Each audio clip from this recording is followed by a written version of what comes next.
Welcome to my class. नमस्ते student. बच्चों, आज हम कक्षा 9वीं की पाठ्य पुस्तक क्षितिज भाग 1 का अध्ययन करने जा रहे हैं, जिसमें हम चैप्टर नंबर 14वां पढ़ रहे हैं।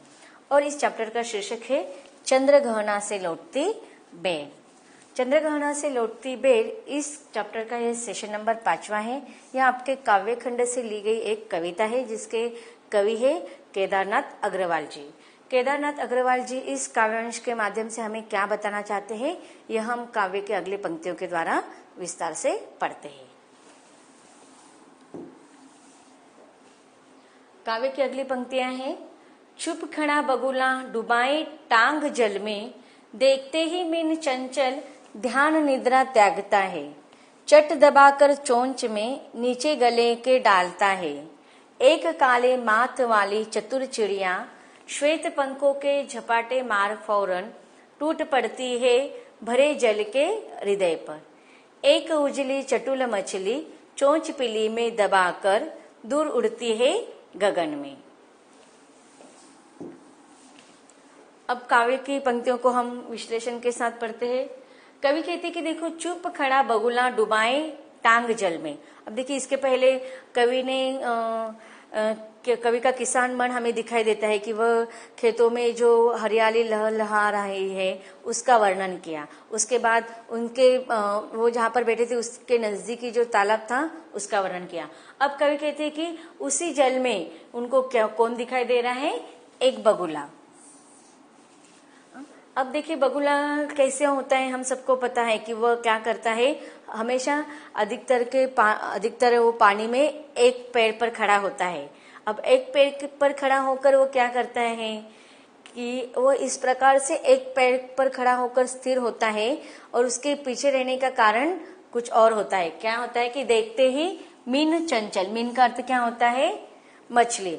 अब जल में जो मछली होते हैं उस मछली को उस बगुला को खाना होता है, लेकिन वो मछलियां भी कैसी होती है, वो तो तुरंत उसके हाथ में आने वाली नहीं है। इसलिए वह एक पैर पे जल में, पानी में एक पैर पर खड़ा होकर इतना शांत खड़ा रहता है कि मछलियों को ऐसा लगता है कि वहां पर वो पानी में पानी का कोई पौधा ही आया हुआ है। और इस प्रकार मछलियां उनको पता नहीं होता कि उनके अब शिकार करने वाला है बगुला। उनको तो लगता है वो पौधा है, इसलिए वह वहां पर जाते हैं। और उसी समय क्या हो जाता है, वह बगुला उन मछलियों को निगल लेता है। तो वही वर्णन यहाँ पर कवि कर रहे हैं कि चुप खड़ा बगुला डुबाए टांग जल में। जल मतलब पानी। पानी में बगुला कैसे खड़ा है? एक पैर, अपना पैर, एक टांग पानी में डुबाकर खड़ा है। और जिस प्रकार देखिए, आप योगी जो होते हैं ना, योगी योग करते हैं, ध्यान में मग्न होते हैं, उसी प्रकार से वह बगुला भी जल में एक टांग पर ध्यान मग्न है। जिस प्रकार से ऐसा लग रहा है कि कोई वो योग कर रहा है। और जैसे ही वह अपने इर्द गिर्द में मीन चंचल मछली को देखता है तो वह अपनी ध्यान निद्रा को त्यागता है। त्याग देना, छोड़ देना।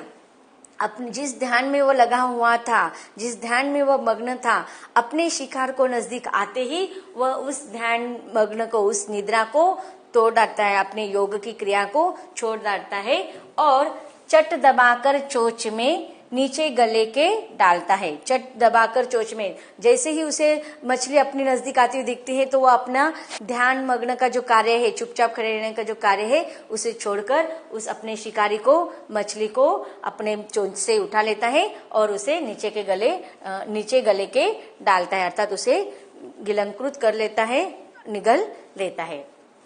अब देखिए, यहाँ पर कवि जो है बगुले के माध्यम से हमें समाज में रहने वाले उन सफेद पोष व्यक्तिमत्वों के बारे में बताना चाहते हैं, जो समाज के एक ऐसे लोग होते हैं कि अपने स्वार्थ के लिए दूसरों का शोषण करते रहते हैं। ऊपर तो वो दिखाई देते हैं अच्छे परोपकारी, जैसे कि हमारे राजनीतिक लोग होते हैं ना, कि हम ऊपर सफेद पोष रहते हैं कि हमारे ऊपर हमारा चरित्र कैसा है, अच्छा है, और दूसरों पर कार्य करने के लिए उनका जन्म हुआ है, इस प्रकार से प्रतीत होते हैं। लेकिन जैसे ही अपना मतलब उनको दिखाई देता है तो वह मतलब पूरा होने के बाद उन लोगों की तरफ वह देखते भी नहीं। तो उसी प्रकार जिस प्रकार बगुला ध्यान मग्न होता है योग क्रिया में, जैसे सन्यासी कैसे योग क्रिया करते हैं, योग में ध्यान मग्न होते हैं, उसी प्रकार से ऐसे समाज में रहने वाले लोग होते जो अपने स्वार्थ के लिए हमेशा दूसरों का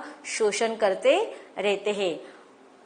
आगे कवि और एक उदाहरण देकर हमें बताना चाह रहे हैं। क्या बताते कवि कि एक काले माथ वाली चतुर चिड़िया। अब देखिए एक जो चिड़िया होती है वह भी क्या करते हैं, कैसी है उसकी माथ, माथ का अर्थ होता है मस्तक, और चतुर, चतुर मतलब देखो अब चिड़िया को कवि ने चतुर कहा है कि वह अपने कार्य में बहुत निपुण है। ऐसी चतुर चिड़िया, आप चिड़िया के लिए चतुर यह विशेषण का प्रयोग किया है।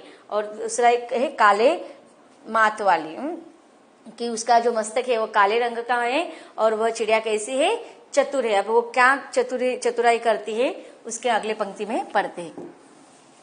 और कैसे है, श्वेत पंखों के झपाटे मार फौरन। श्वेत पंख, उसके पंख कैसे, श्वेत रंग के, सफेद रंग के।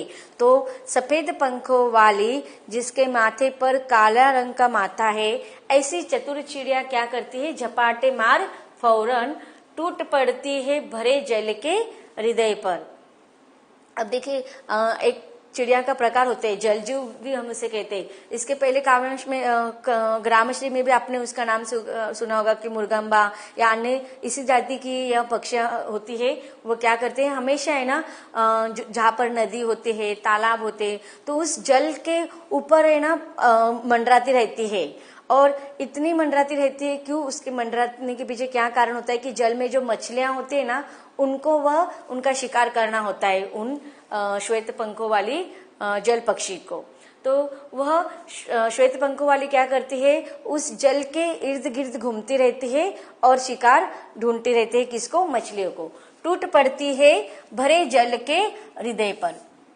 अब देखिए ये जो, अब उसे चतुर क्यों कहा है, क्योंकि वह बहुत चतुराई से उसको उस अपने शिकार को ग्रहण करना होता है और बहुत साहसपूर्ण कार्य होता है। अब देखिए नदी का पानी कैसा होता है, बहता हुआ होता है, उसमें जो उसकी लहरों का जो प्रवाह होता है वह तेज होता है। और ऐसे तेज प्रवाह में वह क्या करती है, जल के हृदय पर, उस जल के अंदर से उनको मछलियों को ग्रहण करना होता है। तो यह बहुत ही साहसपूर्ण कार्य होता है उन जलजीवों को, उस चिड़िया को। अब इसके इस साहसपूर्ण कार्य के लिए उसे चतुर कहा गया है। टूट पड़ती है भरे जल के हृदय पर। अब वो क्या करती है, जब जल की इर्द गिर्द ऊपर से मंडराती रहती है और जैसे ही उसे अपना शिकार दिखाई देती है तो वो तुरंत जल के हृदय पर अर्थात जल के गहरे पानी में से उस शिकार को ग्रहण करती है। एक उजली चटुल मछली चोंच पीली में दबाकर दूर उड़ती है गगन में। अब देखिए यहाँ पर कवि ने गगन का अर्थ क्या है, आकाश। तो इस प्रकार से देखो, जब अब तक वह अपना शिकार ढूंढने के लिए उस नदी के जल के हृदय पर मंडरा रही थी और जैसे अपना शिकार मिलता है वह क्या करती है, चोंच पीली में दबाकर, अपने पीले रंग के चोंच में शिकार को अर्थात मछली को दबाकर आकाश में उड़ जाती है। अर्थात अपना काम पूरा होने के बाद वो वहां से चली जाती है। तो यहाँ पर देखो, पहले बगुले के उदाहरण से कवि ने हमें समाज के ऐसे लोगों की तरफ इंगित किया है और दूसरा एक उदाहरण दिया है चिड़िया का, कि अपना स्वार्थ साधने के लिए वह क्या करते हैं, मीठे मीठे व्यवहार करते हैं और जैसे ही अपना स्वार्थ पूरा हो जाते हैं तो वहां से वह निकल जाते हैं। जैसे कि वो चिड़िया भी क्या करती है, अपना जान जोखिम में डालकर नदी के लहरों में बहते हुए लहरों से शिकार को ढूंढती रहती है और जैसे ही शिकार मिल जाती है तो दूर आकाश में उड़ान भर लेती है।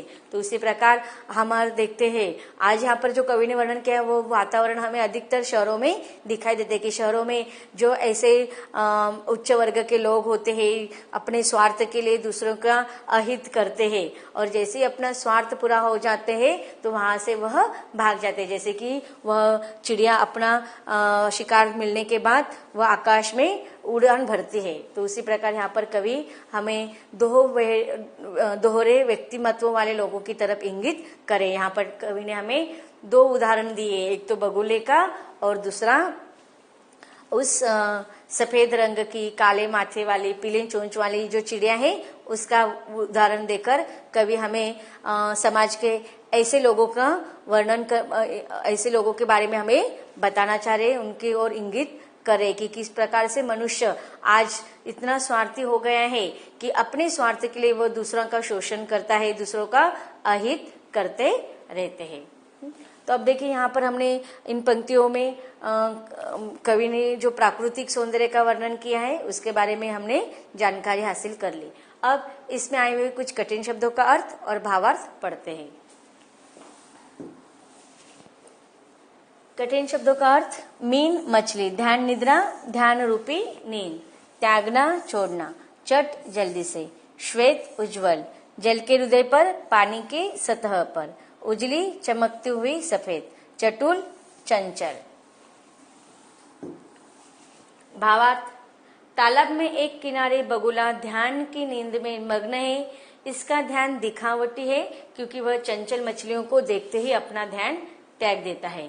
उस मछली को वह चोंच में पकड़कर गले के नीचे उतार लेता है। तभी कवि देखता है कि काले माथे वाली एक चतुर चिड़िया जिसके पंख सफेद है पानी की सतह पर झपटा मारती है और अपनी पीली चोंच में एक चमकदार चंचल मछली दबाकर आकाश में उड़ जाती है। अब प्रश्नोत्तर पर चर्चा कर लेते हैं। प्रश्न है कि काले माथे और सफेद पंखों वाली चिड़िया आपकी दृष्टि में किस प्रकार के व्यक्तित्व का प्रतीक हो सकती है। इसका प्रश्न का उत्तर देखते हैं। यहाँ काले माथे और सफेद पंखों वाली चिड़िया दोहरे व्यक्तित्व अर्थात सफेद पोष का प्रतीक है। अब सफेद पोष किसे कहेंगे कि देखो सफेद वस्त्र, स्वच्छ वस्त्र धारण करने वाले, जिनके वस्त्र पर किसी भी प्रकार का धब्बा नहीं होता है, अर्थात ऊपरी वह अच्छे दिखाने की कोशिश करते हैं। वे लोग जो ऊपर से समाज के शुभ चिंतक बने फिरते हैं तथा अंदर ही अंदर समाज का शोषण करते हैं। आगे उत्तर कंटिन्यू है। शोषण करते हैं तथा अंदर ही अंदर समाज का शोषण कर अपना उल्लू सीधा करते हैं। वह परोपकार, समाज सेवा का दावा करते फिरते हैं परंतु अवसर मिलते ही अपना काम कर जाते हैं। ऐसे समाज सुधारकों को वास्तविक रूप में कवि ने चिड़िया के उदाहरण के द्वारा स्पष्ट करने की कोशिश की है।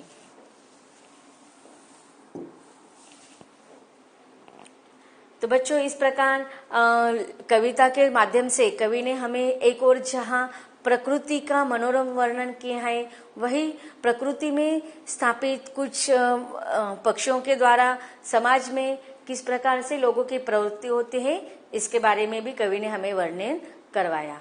अब अगले काव्यांश को भी हम विस्तार के साथ पढ़ेंगे, लेकिन इसके अगले भाग में।